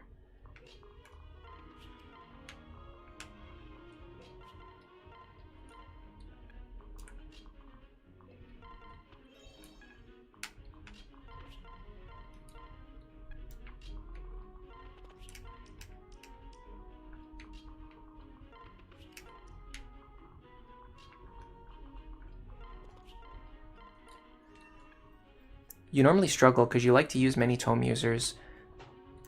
Knowing that Elwind is the most spammable one is good to know. Yeah, it's weird to think about. It's really weird because, you know, like I said, like the things like the Beast Killer, what else am I thinking of? Armor Slayer, Worm Slayer, those are all kind of expensive and rare for what they are.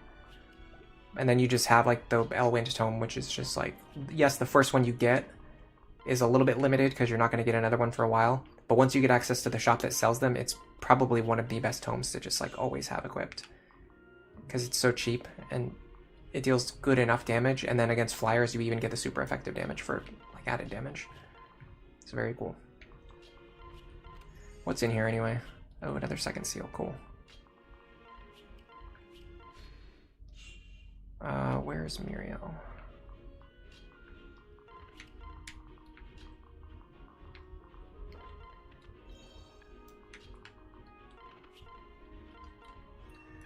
Okay, considering neither Muriel or Cordelia is probably going to get to level 15 from this, we might just give some experience to Morgan here.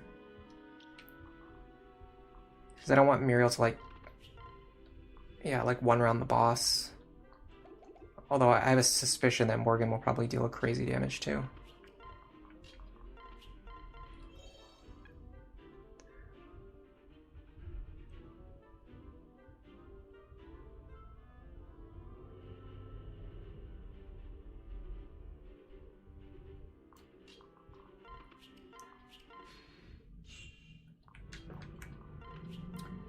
We get doubled, so that's a problem.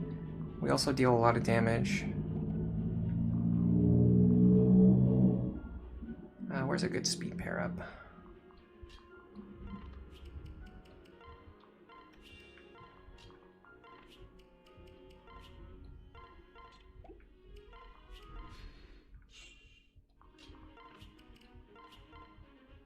Okay. Let me get a basic wind tome for this. Are they in the convoy, maybe?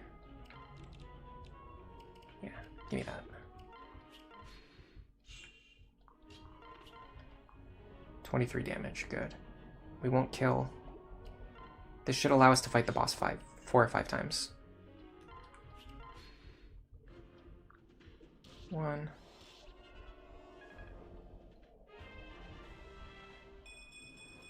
Ooh, nice level. And,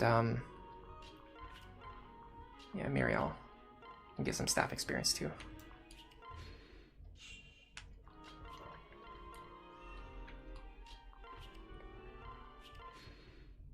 Two.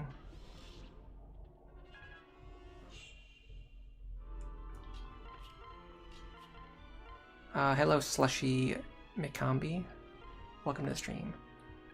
Yeah, we're gonna farm the boss for a little bit of experience, especially because we just need to get Morgan up to speed anyway.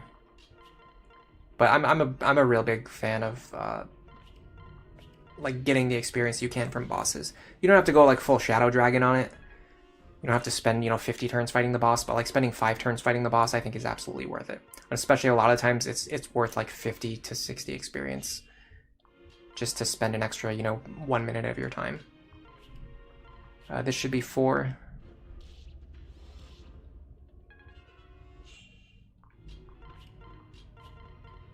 So get Muriel up to level 13 as well.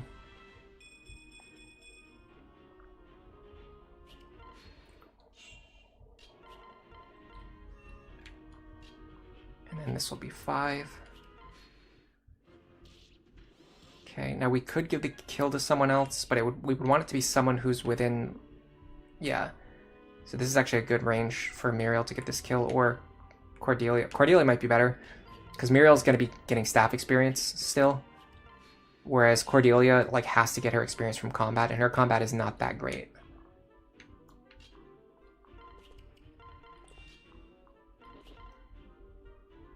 Yeah, like this could work.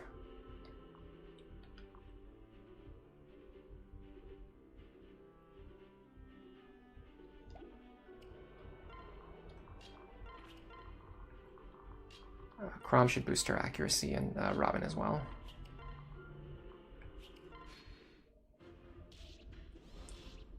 Nice. Yeah, so that's a good little experience bump for her. Help her catch back up with Muriel, because we're trying to get both of them to reach level 15 around the same time, probably. Right.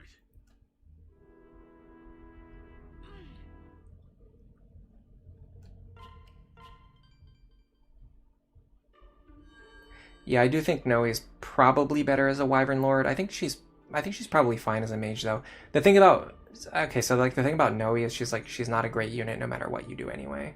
So you might as well just do what you want to do with her. Like if you're using Noe, you're not building like an optimal team. You're just building, whatever team you want to build that involves using Noe.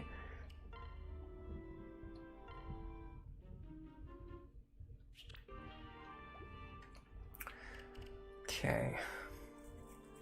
Yeah, we need her to get a little bit of speed, but she's growing. I mean, her stats are pretty good, honestly. Let's compare her to like Lisa. She's got the same magic as Lisa. More skill, same speed. Less luck, more defense, that's a big deal. Way more HP, and more resistance. So yeah, she's just a better version of Lisa right now. She hasn't even promoted. Well, she's worse because she doesn't have staff access yet, but in terms of stats, she's just a better version of Lisa. And then once we promote her, she'll just straight up be better because she'll have staffs as well. And she's going to have a much better tome rank too. She actually starts with C rank tomes. Technically, we could just replace Lisa with her if we ever need to, like if we need to cut a unit. Gotta be careful though, because being locked to E rank stabs is a legitimate downside, especially with physic being so important. Skywing, you've never been a fan of the Manakee and Tagwells. I don't dislike them that much. For some reason though, I really don't like the animal. What are they called? I can't remember what the name of the animal race is. Is it Bjorn or something? Can't remember. In the Radiant games, I don't, for some reason, I just don't really like the beast class. Like, I don't like the whole thing. Like, I don't like the plot about them. I don't like the character designs. I don't like the way they work in the game. I don't like the gameplay around them. Maybe that's blasphemy. Like, maybe people love those characters. I'm not sure. But it's just never really been my thing, personally. Laguz, yeah, that was it. It's been a while. Oh, Bjork is humans, okay. My eye is itching. During the winter, my eyes get really, really, really dry and itchy, and then I have to scratch them, and then they hurt really bad because I've been scratching them so much.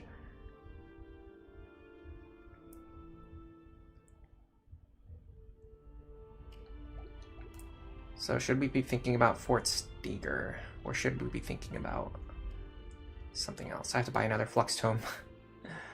God, you burn through these things so fast with Robin.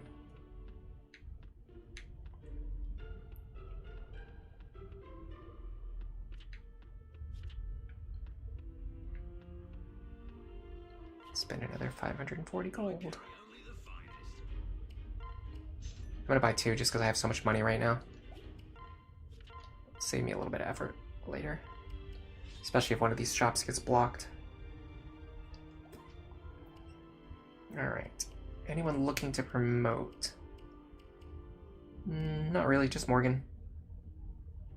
And that's gonna be soon. So we should probably give them a Master Seal. Although at that time they're going to want a staff too, but that's another question. Oh, you know what we need to do? We need to get rescue staffs. All right, you know what? Yeah, I was kind of on the fence about whether I wanted to keep streaming or not. If I wanted to do one more chapter, or if I wanted to stop. This absolute clown right here, you can blame him for this because I just don't feel like setting my clock forward 5 times just to buy some rescue staffs. So I'm just going to do that at some point during the week, and then we'll come back next week and we'll do Fort Steger then. I just don't want to do it now. I just don't want to do it. Ugh. It's so tedious. But I was on the fence anyway, so it's whatever. But yeah, I just don't feel like messing with my clock just to get rescue staffs. But I need them for this chapter because you do need rescue staffs for Fort Steger, and I only have like 1 charge left, so I need to go buy some. Yeah, this warrior. It's his fault. Is this a warrior or a berserker? This is a warrior, right? I don't know. Is that a berserker? I don't know. Either way, blame him for the stream ending. He's a canon villain, that warrior. Thanks everybody though for everyone who showed up. Actually, we can chat a little bit. Am I excited for Fortune's Weave? Would I consider doing a review or streaming it? So if you look at my channel, what you'll probably notice is I'm not the type of YouTuber who makes like videos about the most like trending new topics. I usually just make videos about whatever I feel like talking about. And I will say Three Houses was not really my favorite Fire Emblem game. And I didn't even really love Echoes that much either. Or sorry, not Echoes, Engage that much either. So I'm not going to say that I'm not looking forward to it because I still love Fire Emblem, but like my expectations for Fortune's Weave are not really that high, especially because there's a couple things. I don't like the Academy. I don't like the Somniel, and it looks like they're going to be doing more of that stuff in the next game, and it just completely kills my interest in the game. Like I can't even complete a playthrough because you just have to spend so much time running around the school, running around the Somniel, just doing chores that I just don't want to do. Like I'm so depressed, like I can't even do my chores in real life. And now you want me to do like chores in video games too? Like no thank you, really. Like no thanks. So if the game like has more of that, I'm just not, I can tell I'm not going to be like that into it. And for the other half of your question, I don't really do a lot of game reviews, and I have streamed my first playthroughs of different series and things, but what I've noticed is that my first playthroughs are usually not that entertaining to stream. I'm more of the person who is like, my best videos are when I'm talking about something that I know really well. Like if I'm describing like the, you know, theory of literature behind the themes of like a manga that I read, and it's like one of my favorite manga and I want to talk about it. Or talking about like a story, like a scene, or like or like a battle or a conversation from like my favorite anime or something like that. Like those videos are really well made. And when I'm talking about like advanced like guides and strategies for, you know, a game like Awakening that I know really well, or Tactics Advance, which I know really well. But if I just like make a video about a game that I've never played before and I don't know what I'm talking about, I just don't have the kind of personality to be like that entertaining, like in that context. There are other streamers who just do it better than I do, and you should just go support them instead. That's what I think. Yeah. You love the Academy at first, but then you realize it's annoying after about 30 hours. My friend, when Three Houses came out, he played all 4 routes like in a row within the span of, it had to be within the span of like 1 week, like maybe 2 weeks. Like he did Blue Lions, Golden Deer, Black Eagles, and what's the other one called? Something Wind or Gold. It's not Golden Wind. That's JoJo's Bizarre Adventure. It's what's the 4th route called? Someone can tell me. Tyler Cortez says, thank you for streaming every Saturday. It's always a joy to watch. Thank you very much. Thanks everyone for being here. New Fire Emblem games always have a crapshoot on if you're gonna like them or not. Yeah, it's true. It's very experimental. I agree with it being experimental, and that can honestly be a good thing. Like when you're willing to take chances and try new things, like sometimes, you know, people aren't gonna like it. Sometimes they are. Some things might be like hit or miss depending on the person, but the fact that you're willing to actually try kind of means a lot. It goes a long way.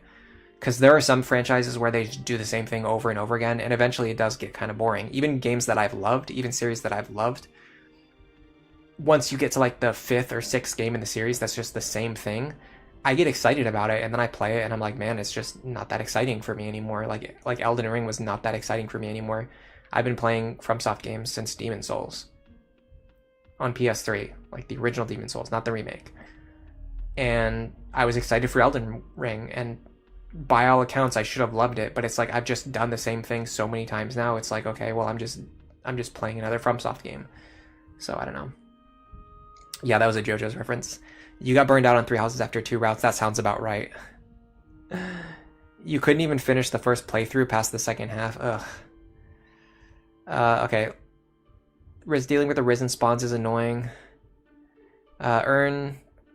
Okay, I'm just going to give a shout out to everyone who's talking in chat right now, and then I'm going to go ahead and end the stream. So let's see. Let's go back a little bit. So G to Call, thank you for being here. Skywing, thanks for being here. Earn, thanks for stopping by. Slushy, thank you for being here as well. Grima deployed that resin to deprive me of my greatest resource. Yeah, Tricky, bye. Bushranger, bye. Chris, goodbye. Red Watcher. Skywing. Tyler again. Tricky again. Goodbye to everybody. I want to make some videos about JoJo's, by the way, but I don't know if I can do it. It's been a while since I made any anime vids. I wrote a review for a Dandadan, and I never recorded my voiceover because of all the winter storms and stuff going on. And by the time I got to the point where I could record my voiceover for my review of season 1, we had already finished watching season 2. We absolutely flew through it. So I don't know if I'm going to just combine that into one video, if I'm just going to make the Season 1 review and then make the Season 2 review after, if I'm probably just not even going to do it, because sometimes I just don't do it. Yeah, it's nice for them to try new things, even if I don't always love it, because I can always just go back and play more Awakening anyway. They missed the opportunity to name the Golden Deer route the Golden Wind route. What's the 4th route called? Hold on, I'm going to look it up.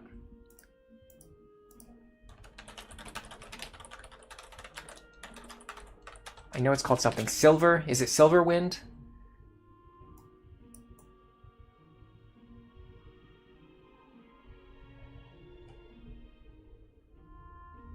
What is this crap called?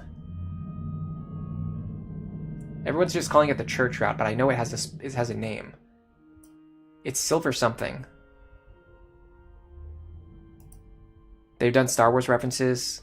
Silver Snow. Yes, that's it. Thank you so much. Have they done a JoJo's reference? I mean, they probably have. You would be absolutely floored if you truly understood how many things like are directly inspired, influenced, or referencing at least some kind of material from JoJo's. Like, the first Yandere character to ever appear in a manga was in JoJo. Like, if you can think of something, like, it probably originated from JoJo. Stands, which is like the basis for basically the entire SMT franchise, Persona and everything, like that was from JoJo. Anyway, thank you everybody. Thank you for being here. You're all great. And for now, I'm applauding you, by the way. I'm just giving everyone an applause for being so fantastic. And for now, enjoy the rest of your day.